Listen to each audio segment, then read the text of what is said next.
সামনেই সেমিস্টার 5 এর পরীক্ষা, আর তার থেকেও বড় কথা সামনেই CC11 এর পরীক্ষা। জানি CC12 নিয়েও টেনশনে আছো, বাট সেই টেনশন নয় পরবর্তীকালে দূর করব। আজকে CC11 নিয়ে কথা বলা যায়, অর্থাৎ ভিডিও শেষে এমন 20টা প্রশ্ন বলে দেবো যেটা পড়লে শিওর শট EM থেকে মিলবেই। তো যারা রেগুলার ফলোয়ার তারা তো জানো আমরা পোলারাইজেশনের কথা অনেক আগে বলে এসছি। যদি না দেখে থাকো আই বাটন অথবা ডেসক্রিপশনে তার ভিডিওর লিঙ্ক আছে। আজকে শুধুমাত্র ইলেকট্রোম্যাগনেটিজম ওয়েভস থেকে কি কি প্রশ্ন আসবে, কতটা ওয়েটেজ, আর কোনটা করলে শিওর শট পরীক্ষায় মিলবেই সেইটার ব্যাপারে আলোচনা করব। তো দেরি না করে ভিডিওটা স্টার্ট করা যাক। তো হ্যালো বন্ধুরা, সবাই কেমন আছো? আর আশা করি ভালো আছো, আর ভালো না থাকলে ভালো তো হয়ে যাবে, আর এইটা পাওয়ার পর তো ভালো হয়েই যাবে। কস টেনশন ही लेने का, টেনশন খালি देने का। Let's go. তো welcome to the computer screen.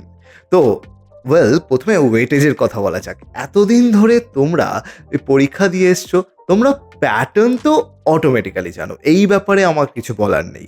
তবে কোনটা বেশি কোনটা কম আসবে সেই ব্যাপারে একটু আলোচনা করে নিই। প্রথমেই জানো যে আমাদের এখানে ইলেকট্রোম্যাগনেটিজম আর পোলারাইজেশন এই দুভাগে আমাদের এই চ্যাপ্টারটা ভাগ আছে, মানে এই পেপারটা ভাগ আছে। তো ইলেকট্রোম্যাগনেটিজম থেকে আর পোলারাইজেশন থেকে মোটামুটি আমি আগেও বলেছি ইকুয়াল আসার চান্সেস আছে, মানে 50-50% আসার চান্স আছে। তবে 2023-এ দেখে নেওয়া যাক কেমন কি এসছে, সেই অনুযায়ী এবারেও আসবে। অর্থাৎ প্রথমেই দেখো, এই 1 নম্বরের গুণ বাদ দিলাম নয়, সেখানে তো 50-50 থাকবেই। 2 নম্বরের গুণে দেখো, 2 নম্বরেরটা এটা এসছে EM থেকে, 3 নম্বরেরটাও EM থেকে এসছে, 4 নম্বরেরটাও EM থেকে এসছে, মানে EM থেকে 3টে আসছে। টোটাল 6টা আসে, তার মধ্যে 4টে করতে হয়। তো EM থেকে 3টে আমি আগেও বলেছি, আর পোলারাইজেশন থেকে 5, 6, 7।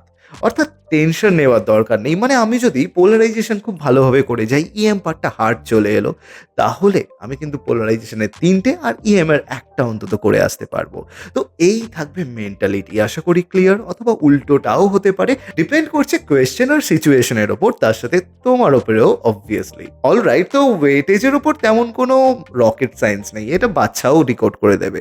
কিন্তু আসল যেটা কি পড়বো EM থেকে, দেখো পোলারাইজেশন তো বলেই দিয়েছি, right now it's time for EM। দেখো পোলারাইজেশন আমি এই ভিডিও লাস্টে হালকা বলে দেবো কি কি পড়তে হবে, বাট আসলে EM এর পার্টটা ডিসকাস করে নেওয়া যাক। তো দেখাবো টপ 20 কোয়েশ্চেন ঠিক এই মুহূর্তে তোমার কম্পিউটার স্ক্রিনে।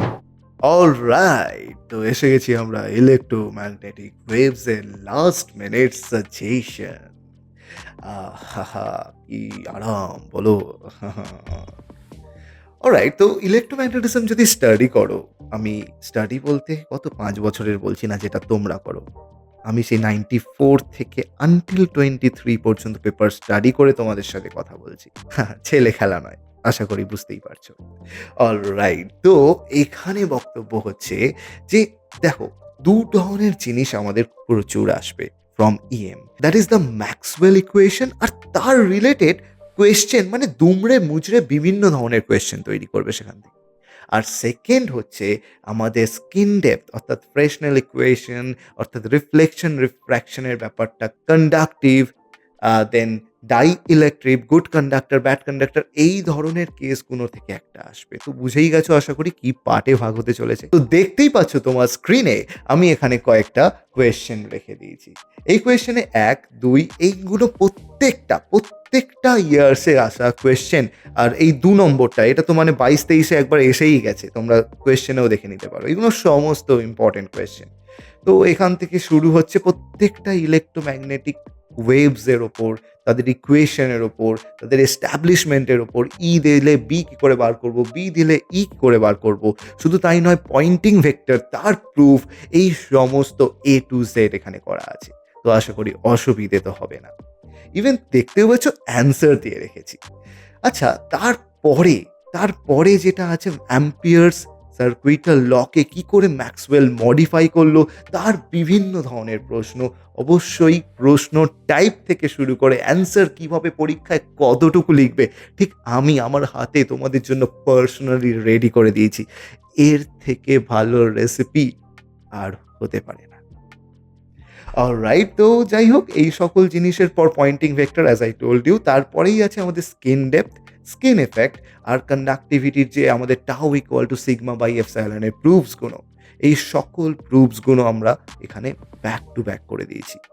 ভাই, এই জিনিসটা জাস্ট এই 20টা প্রশ্ন যদি পড়ে যাও, আমি বলতে পারি কমসে কম মিনিমাম বলছি, আমি একেবারে ব্যাট লাগো ব্যাট যদি ধরি, মিনিমাম বলছি আমার 10 নম্বর তো কমন আসবেই আসবে।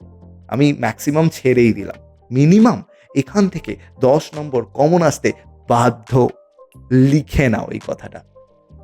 তো যাই হোক, এই সকল প্রশ্ন, এগুলো নতুন কিছু নয়, একগাদা পড়েই আসছো এতদিন ধরে, just you have to revise it. আর এই 20টা প্রশ্ন একদিনের ব্যাপার, একদিনে তুমি যদি এই 20টা প্রশ্ন পড়ে 10 থেকে 20 নম্বর তুলে নিতে পারো, তাহলে এর থেকে ভালো কিছু হতে পেরেছে? অলরাইট, তো এই গেল আমাদের এর গল্প। এছাড়া পোলারাইজেশনের অনেকেই জিজ্ঞেস করছো কি কি পড়লে ইম্পর্টেন্ট। দেখো, polarisation is very sweet, innocent স্বামী টাইপকে আমি বারবার বলছি। আচ্ছা, তো এবার ভাবো তো, এই সকল জিনিস যদি নোট আকারে, হ্যাঁ মানছি সাজেশন আকারে নয়, হয়তো নোট আকারে যদি এই ধরনেরই কোয়েশ্চেন্স তোমরা আগে পেয়ে যেতে, যদি তোমাকে আগে কেউ বলে দিত যে ভাই এই জিনিসগুলো ইম্পর্টেন্ট, এইগুলোই পড়ে যাও, এইগুলো থেকে আসার চান্স বেশি আছে, তাহলে কতটাই তোমার প্রিপারেশন ইফেক্টিভ না হতো, রাইট? তো এই জিনিস আরো আগে আমার ব্যাচে, সেমিস্টার 5-এর ব্যাচের কথা বলছি, তারা সবাই পেয়ে গেছে। সবাই প্রিপারেশন করে, এতদিনে তো তোমরা যবে ভিডিও পাচ্ছ, তারা এই নোট পেয়ে তারা এই জিনিসগুলো রেডিও করে ফেলেছে, এটুকু আমি অ্যাসিওর। তো এই দুঃখ তুমি কোথায় রাখবে সেটাই ভাবছো, তো ভাবতে হবে না। সেমিস্টার 5 নয়, ঠিক আছে ভাই, হয়ে যাবে, পেয়ে তো যাচ্ছ, আলটিমেটলি পাচ্ছ না তা তো না, কিন্তু লেটে পাচ্ছ। তো সেই প্রবলেমের সলিউশন যদি খুঁজতে চাও সেমিস্টার 6-এ, তাহলে ঝটপট জয়েন করে নাও আমাদের ক্লাস। আর পাশেই দেখতে পাচ্ছ এই যে কিউআর কোড, এটা স্ক্যান করে নিতে পারো, অথবা আমাদের ডেসক্রিপশনে আমাদের ফর্মের লিঙ্ক দেওয়া আছে, just click on that, form fill up করে নাও। অলরেডি কিন্তু 30টা সিট কভার আপ হয়ে গেছে, এরপরে খুব অল্প পরিমাণ সিট বেঁচে আছে।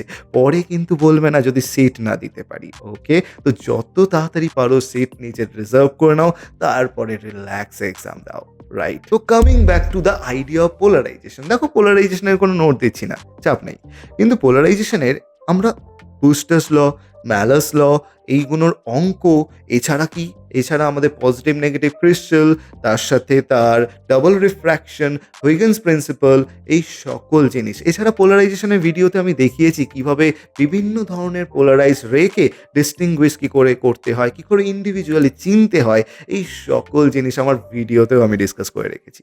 ভাই, এই সকল জিনিস যদি মিস না করতে চাও, আমার পোলারাইজেশনের ভিডিওটাও দেখে আসো, আমার ডেসক্রিপশনে তো লিঙ্ক দেওয়াই আছে।